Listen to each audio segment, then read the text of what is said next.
been separate. They only separated them here, and they always fight with each other. Why? Because if they put them together, it all makes sense. Yeah, and the prison planet wouldn't be a prison planet anymore. That's why it was done this. Yeah, exactly. Keep saying, okay, now it's happening. Okay, now it's part happening. of the plan, actually, to just have so many people cry wolf for the last 200 years, and nobody listens anymore when the end times do come. Yeah, exactly. One of the people that works there is a CIA asset. That doesn't surprise me. I wouldn't doubt several people in our workshops are too. I think they've been following us around for a long time. But that's okay. We don't do anything harmful. You know, I think they probably find the information interesting, so they keep coming back. Whatever. Who knows? It might help them. So let's see where we left off. Waving. Last graph. Okay, so we're basically at December 21st, 2012, and exactly what the potential is at that moment. This is the alignment that everybody's been trying to figure out what it means we're aligned with galactic core. It's actually the alignment of the rods. If you don't know that spinning bodies have rods and chambers, you have no idea, right? So you're going to try to figure out what angles are happening, what the stars are doing. It's not about that. It's about this. It's about when this frequency comes in here, which, you know, it's stationed in there at that, you know, it's actually coming through and kind of hangs there. That's a period that rotates very slowly. So that is kind of a thing that these things pass through. But at this point, right here, when we hit December 21st, 2012, our rods will cross into this and cross. It makes a, what's that, a right angle? I think I don't know my angles well. It's like 90 degree, where the solar rod, made more powerful by the frequencies they're going to blast through here. Because what they're going to do different here than when this alignment usually occurs is they are opening what's called the Procyon black hole center, and they are going to beam in frequency from the parallel side for the final kick. And that kick will send a powerful frequency burst through here, through the solar gates, that will hit our rod as it crosses over, and that will make it spin, which you spin that rod, it's going to spin the whole thing. And actually, part of it, because they're actually already on a spin in the opposite direction, part will spin one way and part will spin the other, and it would snap the crust. And it would be like, you know, within 3-day roll and everything gone. And because they're only interested at this point, before there was some takeover games and let's play with it for a while and evolve with the DNA, but at this point, the big guys, they're only interested in the quantum of energetic food that could be drawn in. They don't even want to play with the little guys, like is way beyond just the Anunnaki and the Draconians anymore. It's, you know, this is multi-matrix warfare that is happening here. And we've got all sorts involved that we're not even in the Voyager's books. We didn't even know about them then. They told us as on a need-to-know basis, by the way, we have Borgia now. By the way, we have Thetans now. By the way, the Thetans are from parallel Earth. Yes, they were part human and part something else over from parallel. And they invaded here 75 million years ago as well, right, and tried to take over the planet then. So it's very interesting, and it's like everybody's represented on Club Universe Earth right now. All the little teachings of each little, you know, fallen group. There's a few that actually are connected with our teachings that aren't fall groups. We haven't found them yet. It would be nice, right? It would be so lonesome, because it's a bit lonesome standing out here and trying to explain this to people. But we will get through this alignment, and we will be able to withstand that acceleration that's going to come through there. That acceleration would spin the rods, and it would also spin the rods fast enough to trigger the core to hit the 55 activation. And then once it hits 55 and does a full 55, it starts going where it eats the quantum behind it and starts expanding rapidly on the Fibonacci spiral, and just literally torques where it spins faster and faster and pulls the two of those together. It literally pulls them into the sun and then pulls the sun into the other thing. It takes the whole system out. It's the level of technology involved in this is just, in my mind, mind-blowing. Just looking at, oh my God, you know, what kind of consciousness are we dealing with here? You know, our scientists look like little kindergartners by comparison. Oh, wow, we back engineered a spaceship. Whoopie-doo. That is impressive, horrific, but impressive, okay, scary. But at this point, we have to say that this is not going to happen, and why? It's not going to happen because of what the Guardian groups are doing to intervene. If it weren't for the intervention of the Messianic groups that are the ones from the Aquarian matrix that are already the Adashi Adepts that have gone through the Christar, transfiguration, there would not be enough quantum energy to hold the grid stable here to stop this for even 200 years. There's two things. One of them happens this weekend, that is the beginning. It has to do with what ultimately becomes in 2012, progressively, what's called the mirror in the sky. We talked about the planes of Earth, right? We showed those maps a bit where it showed from the core going up. There are the different plane interfaces. We showed that there are aurora platforms in between there. They are progressively being activated, and another level of activation is coming through this weekend, that they will create literally a buffer field that will bounce back some of that. It will literally bounce back some of that energy, which is going to be interesting for those on the other end who are throwing it, because it will bounce it back with probably, what? Minimum 12% spin increase. Okay, 12 times at least the strength that was thrown. Some of it will get through, but not enough to rip the rods and make them spin, and not enough to fulfill the 55 activation. Now, that protection can hold only as long as the gates are open. Because of what the galactic gates are doing in this, what is called a star-fire ascension cycle. The whole thing is called star-fire ascension, and that's the Christ star evolutionary process. Those gates have to close in 200 years, which means those big energy arms that are coming down from that matrix that right now are holding Earth's core open so these gates can still work, are going to be pulled back. When that happens, all of this is going to let loose. That Merkaba is going to, the Death Star will activate. But there's going to be something that happens not too long after that. That's going to happen in 2230 AD. In 2976, there's going to be things that the others have caused to occur in the core that actually the Earth is going to choose the path of Kali Ramus step back, and it's going to explode. And that will release. It's kind of like being cremated as opposed to being buried, right? You can be buried in a black hole and be used and used and used while your body's still around, but if you want your spirit free, you can either do the ascension or do the step back, and the Earth is choosing the step back. So there's going to be periods after this host leaves that I'm wondering personally how many are even going to be left by that time on this planet, because there's still the issue of the sun, and it is still going to start throwing larger gamma bursts, and there's going to be a point where that does become a problem. And a good case scenario, when it starts to do that, I mean, at first you'll start having the satellites are acting wacky, then you'll start having stranger things happening. There will be a period, I think, and I'm not sure what time frame, they haven't solidified this yet, probably because it's still in flux. It depends on some of the things that the people on this planet choose to do, what the Illuminati choose to do, basically. Because certain things will slow things down as far as Earth changes and solar issues, and certain things will speed them up. So that's why, okay, I'm asking them if that's why they're not giving exact time frames. But there will come a time, I do believe, where there's going to be some very strange electromagnetic storms that become the norm here. Life as we know it now is going to change. The civilization as we know it now is going to change. It's just a matter of when within that 200-year period. One of the things that will accelerate it has to do with something that we're going to be learning about in this workshop that I just know a little bit about, and I'll know more by Monday like everybody else, that has to do with what the those who make wings and things are up to, the Quartium.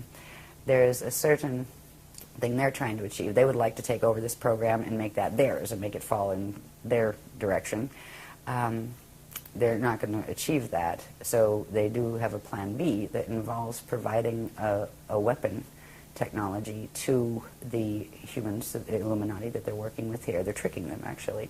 That has to do with some kind of electromagnetic scalar pulse, infrasound type pulse, that they're supposedly giving it to one group. They didn't say which groups they're going to give it to. They give it to one group so they can throw it at their enemies and wipe out a big portion of their enemy's population, except it ricochets back, and it's going to do both. And the Quartium are kind of going, get rid of the bunch of you, right, that kind of thing. There's going to probably be an escalation toward war progressively. If you look at the soul groups on this planet, the people who live on this planet, the people who are controlling countries on this planet, everybody hates each other. You know, the Palestinians and the Jewish people, the Muslims and the Christians. I mean, get over it, people. They're not going to get over it. That's the problem. These are soul groups. It's not just about the little people on the ground. Those people are connected to things they don't even remember exist. Those soul groups are having wars with each other. They are trying to wipe each other off the planet, because whoever gets left with it might be able to have the resources enough to get off it in spaceships when the time comes, if they're planning on being the ones left. And the Christ's purpose in this is to just hold ground and keep the gates open for the 200-year period and help as many people who want to learn how to get as far as they can with their biological evolution. If they can't fully go into a transfiguration, that's fine. You can learn how to bardo properly so you don't get stuck in your body once it does die, and you can get out into the proper gate sets and not get caught in the wormholes. That's our job, is to keep that potential alive on the planet. What the others do around us make it really, really ugly at a certain point. That ugly could happen as early as 2019 to 2022, because that's around the time that there's a strong possibility, it's not phase locked in yet, it depends on who chooses what, and now it's Illuminati choosing, good luck with that, what they choose to do with the Cortium's offer on a certain weapon. But there's also something the Guardians are doing to make it more appealing to not bother, and that has to do with the activations of the ancient arrow sites. Because if they're activated on the crystal spiral, the weapon that the Cortium are using won't work. Okay. Welcome to our weekend. That's actually along the lines of the positive side of the Wingmaker's material. Yes. Okay. Yes, because those sites belonged to the Guardians originally. Okay. Yeah, and so because there is a distinction, the Cortium is not the Wingmakers. Okay. The Wingmakers are actually the positive beings that would be similar to what you're calling the Guardians, in essence, as they're described in the Wingmaker material. Yeah, you're right. I'm just telling you what it I'm sure they talks think they're about. very nice. Okay, but they're not the Cortium. This is a different group. Okay. Okay. They're actually part of the same group. No, not according to the Wingmakers. According to The Guardians, Cortium they are the are. bad guys in the Wingmakers. Uh-huh. Okay. I mean, you have to, I understand that you They're haven't still gotten saying into that the the Wingmakers. Cortium are the Wingmakers. They made up the story. Okay. Okay. I mean, Right? this And this is isn't the what, people on the ground. This isn't the people who No, I discovered the understand. sites. I'm just telling you what the information tells you. Right. The information tells you they're two different groups. Yeah. That the Wingmakers were the original guys that came from Source, and the Cortium are the ones that have what's called blank slate technology. Yes, the That's beast. what they call it. Yeah, the beast. Okay. Hmm. This is the blank slate technology, by Yes. the way. And it's not just theirs. Everybody's fighting over it that has it. But they are actually the same race group, Okay. is what the Guardians are saying. Because I didn't know anything about the Wingmakers. And they put this thing in words, who are the Wingmakers? And they said, go look it up. And they just, what? Oh, whatever. And it never came up again. But now it is, because we're getting to 2011 when they're going to try their thing. But their thing isn't going to work. Right. Because we're going to activate. See, the Cortium and their Wingmaker friends, relatives, actually know that there are more than 7 sites. There are 7 they managed to conquer. So they're the 7 they're trying to look for and they're planning to activate. The Guardians know, because they were the Guardian sites to begin with, and they are somehow connected to those spanner gates, but I'm not sure how yet. We'll find out more over the weekend. They know that there are 12 primary and 24 secondary. Now, if there's only 7 compromised, if you activate those others, they'll quantum override the compromise and fix the broken arrows. And that's exactly what they're planning to do. And by the time this gets aired, it'll be done. Okay. By Monday, it'll be done. And I remember when they came to me and said, we're talking about Wingmakers? I said, I don't know anything about Wingmakers. And I said, we do. It's like, okay. But the people have been tricked by these groups. It's something that you had mentioned, where you play one side off the middle, where you pretend that you're being victimized, but it's actually you're playing both sides. That is what they're doing. The Cortium and the Wingmakers are the same group. They are the same soul group. They are the same race group. And they may have differences in their issues, and they have different... I think they evolved in different lines, and they're warring with each other. Because right now, this is about a war from the Toral Rift. Mm-hmm. They said they're coming from, 2770 AD? That's where they're coming in from, right? That's after this place has gone into Toral Rift alignment. So there are wars taking place between them, one blaming the other, et cetera, et cetera. But they're the same race group that's fighting with each other. And they both want to take the quantum of this. They want to take over this mission. It's kind of foolish because they're taking on a bunch of big guys that you have to be really, really arrogant if you're a fallen angelic group to really even attempt. To the ones who are controlling this now, like the Borgia, are one of the strongest and nastiest fallen groups that there are, and they're huge. They have a huge portion of the parallel Vecca system that went down, and parallel Akasha. So, like in the parallel Akasha, good luck to them with that, but they're not going to achieve it, because if it were allowed to go through, first of all, they would activate those sites. They wouldn't need to play games with giving weapons technology. They would just use it. And they would be the ones that were pushing the buttons for this extinction to occur. The whole thing is a trickery. Now, some of the things that in the sites were from our guys, right, at various times. But some of them were from theirs. That's why the art, it's very dangerous. Some of it's wonderful and beautiful. Others of it is coded mathematically like that to trigger the Metatronic stuff in your DNA.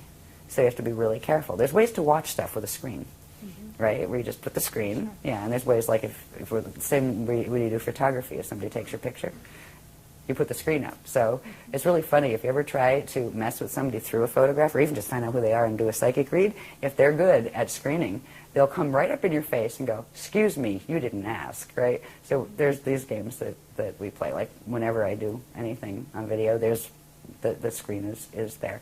You can do that when you're looking at the art, or the music is more dangerous, because if you get the other stuff, the sound tones work even more quickly than the optical pineal induction does as far as triggering the DNA.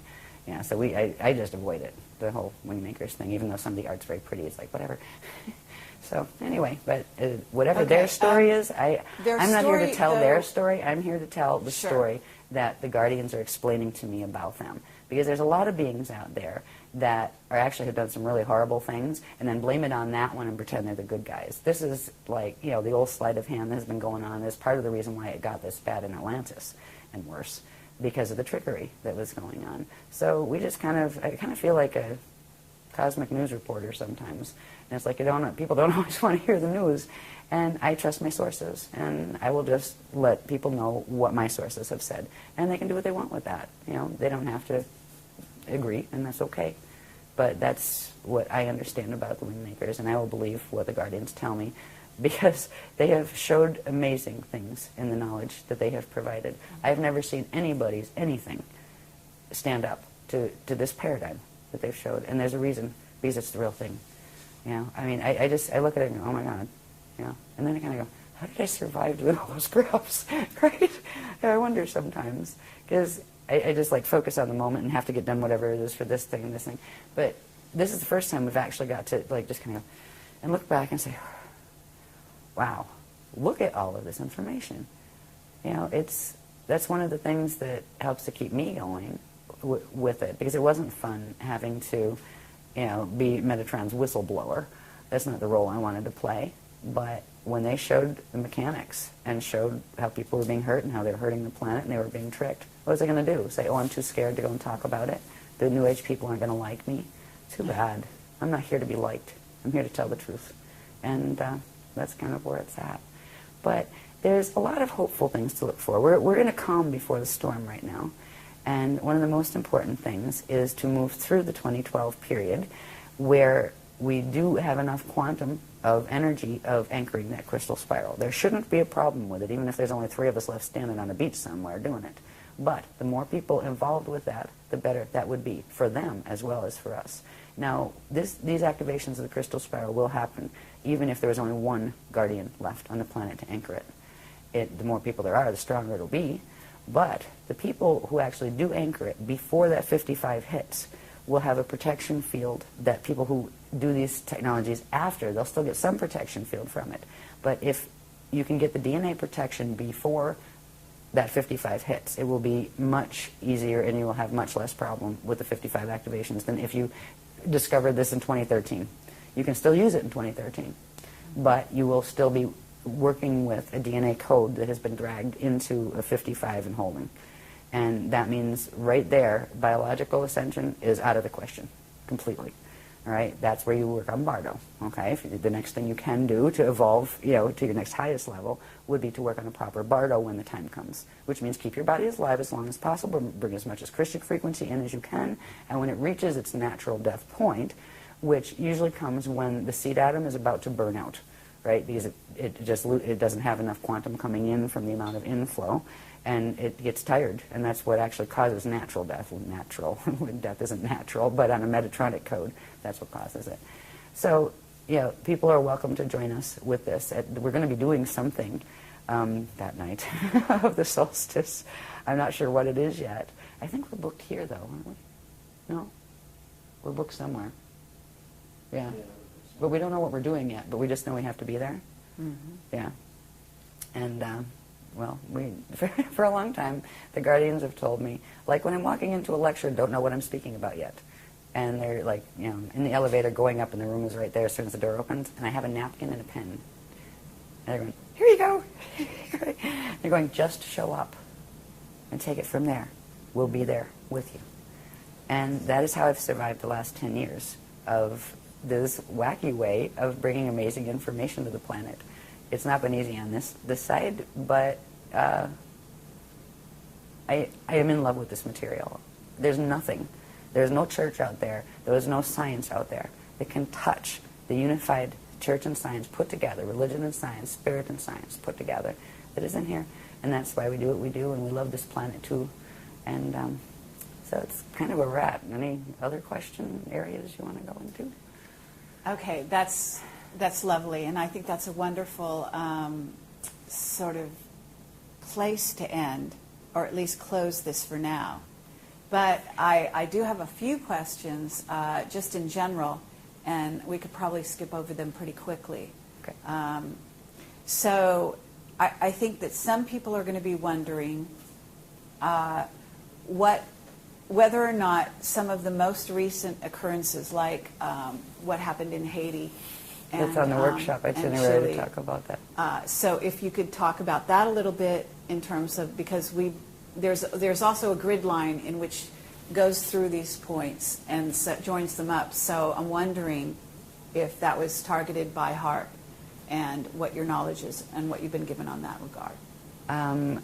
Because that is already listed on the workshop itinerary, that's something we're going to be talking about. Yes. I would be glad to answer that later, but we'll have more information. I have information on it, okay. But out of respect for the people coming to the workshop, we'll release it there first on I that. see. But Okay. Yes, it is connected. Yes, there's a specific thing that triggered the Haiti earthquake that was done on purpose. It wasn't done to cause an earthquake, but they knew that that would be the result of it, and they didn't care, as usual. Right? Yeah, it's connected to something. Let's just put it this way. It's connected to something called the gravitron that's in the Gulf of Mexico, and it's connected to something called the Alpha Omega temples and the Spear of Destiny grids, which happen to be draconian grids, all right, the Omicron draconian. So it has to do with certain activations taking place there, and that is why that was caused. And the Chile one is also connected, but that was actually a counteraction. That has to do with the wingmakers, not the cordium. Wingmakers helped that one along. Yeah. The earthquakes aren't being done on purpose, but they are. The result of that probably happening is known when the certain grid mechanics are being done, and they're doing them anyway. Yeah, and there will be more instances like that. Okay. Also, in terms of, there are a lot of people, including the governments, secret governments of countries, building huge underground bases at this time. And what is your take on what's going to happen in regard to those bases and so on? I think they're expecting the solar flares to come sooner rather than later. Okay. And there is a very distinct possibility that we will all see an end similar to the Knowing movie. Okay. Hopefully later rather than sooner. Meaning, because certainly you're not talking about you're talking after 2019, I'm assuming. Probably. Mm-hmm. See, these are some of the things that it depends on who does what here, and also who does what in relation to this mess, running through the solar grids and all of that, how fast or slow things will be. Okay. because eventually there will be Earth changes. First thing is to wake up in 2013 and have one of those kind of, what was it, Y2K mornings? Oh, that was boring. Nothing happened, still here, right? That would be good. And that we'll probably succeed with. Then what? Then we still have a bunch of countries that are being motivated to try to rip each other apart eventually. Then we're having a bunch of people still doing grid wars, and that's not going to change anytime soon. And we still have a sun that is progressively separating from its Rasha body in Bardo ring waves, one a year. The 15th level one comes in 2022.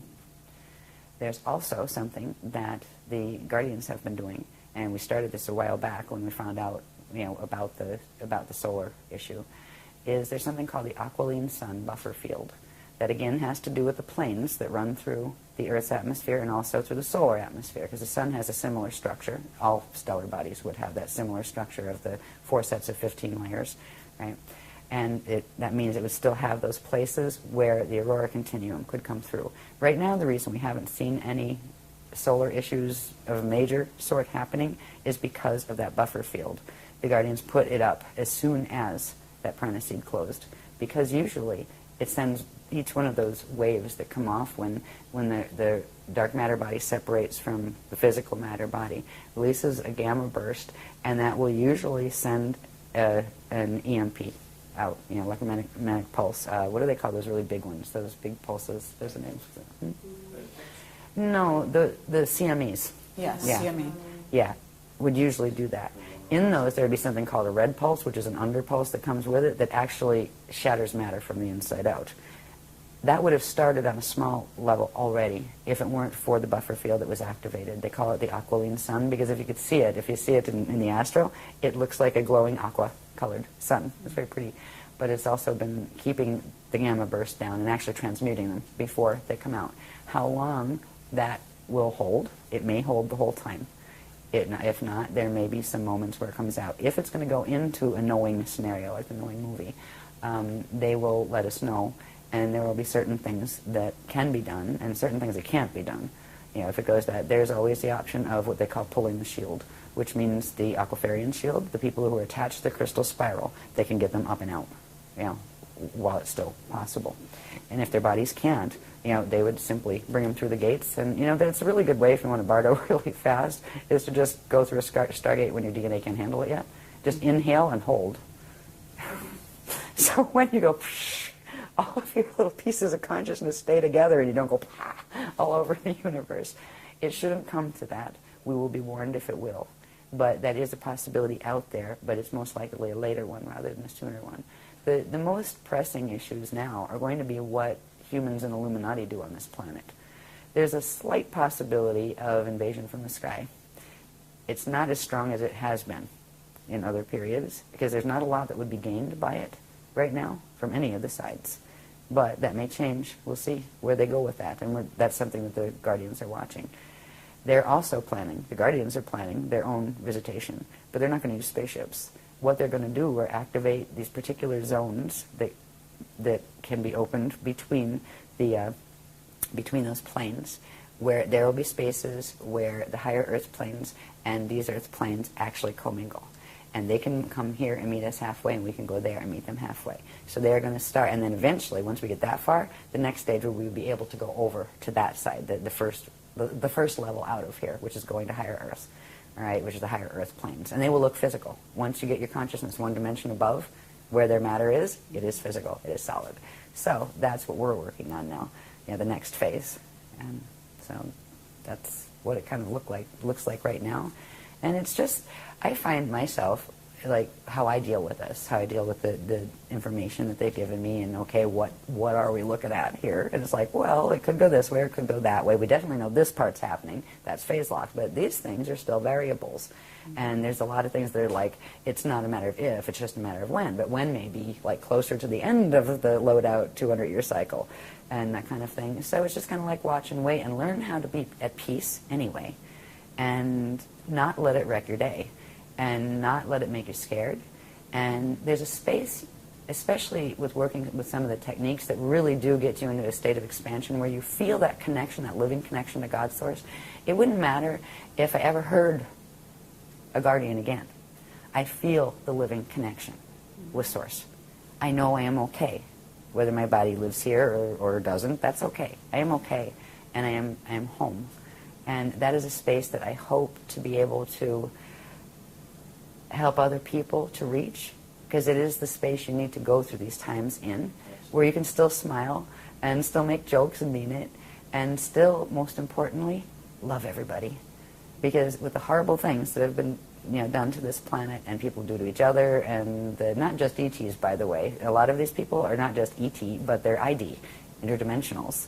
Not all of them use spaceships. Some of them use those nasty Merkaba fields, right, as their transit vehicles. But to be able to keep the love there anyway is part of the lesson, I think, that consciousness comes into situations like this to move through. It's almost like a test of your merit on, do you really love? Do you really know what that means? Can you still love them even if they did that? Can you still not be afraid even though you know this is occurring? And it tests you, because we're dealing with these little emotional bodies down here that go, ah! I'm scared. But I'm going to be tough anyway. I believe in the Christ. And the one nice thing is, there is only one set of rules that does apply in the eternal cosmos. And they are the rules of the Christ.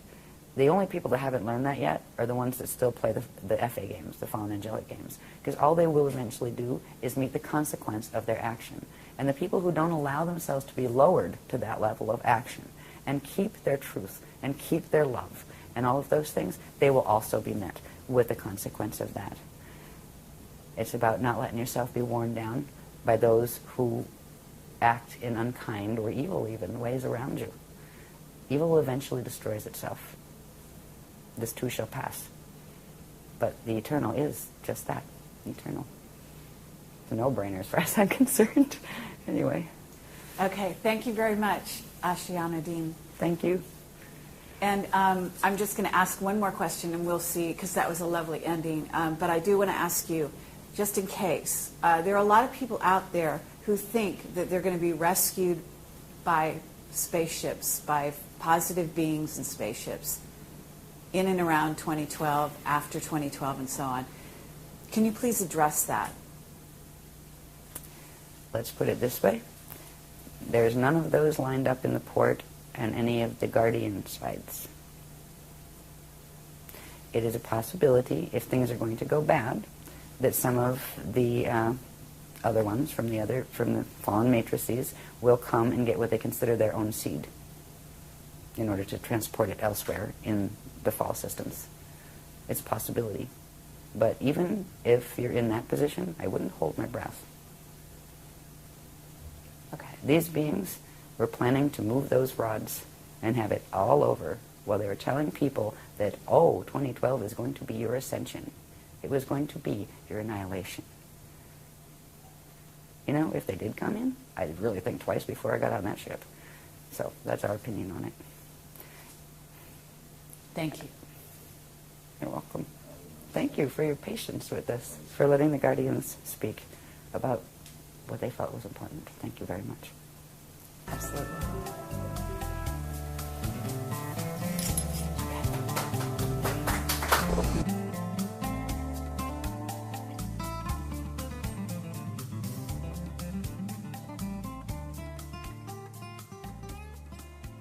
They were given an agenda that they thought without any doubt was rolling out, and it simply isn't. And those people weren't lying to us. I mean, they were convinced and they believed it, and they were leading their lives accordingly. And they still are. A lot of them are still with that agenda. They're building their underground bases. They're going through all the motions. They fully expect, And we have one witness who, he keeps being told every, year or 6 months or something, this is it, And I mean, so it's sad for them in a way, because even if they were well-meaning initially, they're telling us what was supposed to happen with conviction. It doesn't happen, and then it's like the kind of calling, wolf too many times. Yeah, they exactly. keep saying, okay, now it's happening. Okay, now it's part happening. of the plan, actually, to just have so many people cry wolf for the last 200 years and nobody listens anymore when the end times do come. Yeah, exactly. Yeah. So that's where this interview comes in, and is fascinating because one of the things that I've noticed is, you have a churning, very difficult to get new material into that mix. And I'm sure that that's part of the program, which has to do with, the Earth being surrounded by those levels. But in my view, you were bringing new material. This is new material. This is fresh. And it just doesn't seem to be seeded out there in other places, and so, and I find that stunning, actually, you don't expect to find one place and one piece of, information, group of information that would only exist one place on the Earth. Usually there's a duplication somewhere, but I'm not seeing it, so, At this point, we'd be thrilled to find another. Yeah. Exactly. So I mean, it's like, while. and it's the same with science. Right, It's just like earthly science is so caught in this web of it's just a total repetition loop. and and even the free energy group is having a problem. I mean, getting new information and new material into this planet seems to be a real problem. It's not easy. And so that's part of what it actually causes physical pain to do it, to bring that fresh line in. Yeah. Because the body is still holding, and the dimensional body structures are still holding the mutation of the planetary grids. So that information has to force itself through, and we get everything from extreme bone pain and joint pain. Yeah. So sometimes when it comes in, if a really heavy, fast line comes in, instant nausea and just heat flash. Except what's really funny is that the men get the heat flashes too. So it's not just female menopause. Yeah, I know. Menopause. We have menopause, and children menopause because even the younger ones get it. Yeah. Yeah. So it is there. Yeah. In the beginning time, it was hilarious. Just like, well, I'm glad I have front teeth because the back ones just kept shattering. Yeah, just from the amount of frequency coming. Yeah. Incredible. Through. Yeah. Fun celebration. It's good. Yeah, I mean, I've had that very much anymore. happen also. I mean, I think that there are also places on the planet where this is more likely to happen than other places. Egypt is one of them. Some of the worst grids. Yeah, but very powerful. I mean, certain places are very powerful and can really, I mean, I've been hit just incredibly where I've just fallen on the ground and stuff, type of thing. So it could be very intense. We had one of those in England when I first went over, before we were married, when we went over for the first time to the workshops over there. I think it was the second one. And I got hit so bad while I was on stage. Yeah, and literally I was like shaken. I had to call a break, and we were told by the guardians to go home now, cancel the other 5, just go. Yeah. Try to get on stage. And that was when they wrote the Treaty of Altair in 2000. And all of a sudden the grids weren't safe over there anymore where they had us. So it's a really nasty game, but you gotta maintain a sense of humor. Yeah, I actually think that's really important too. I think some people don't appreciate that, but you really get grouchy about it. No, and I noticed that right away when I was watching your videos. I was like, oh my God, thank God this woman has a sense of humor, because your sense of humor was obvious, on stage. It was, that you had sort of a lighthearted ability to laugh at yourself and what was going on. I refuse to let someone take that away from me. That's something that's really important, because if you let it get to you, it won. Right? Seriously. I can go through my bitchy modes. Get grumpy and grouchy and hypersensitive to sound and light and the whole bit. It's like, don't hear that tonight, and don't go right? Yeah, exactly. Moments, no, I mean, when the frequency is really running high.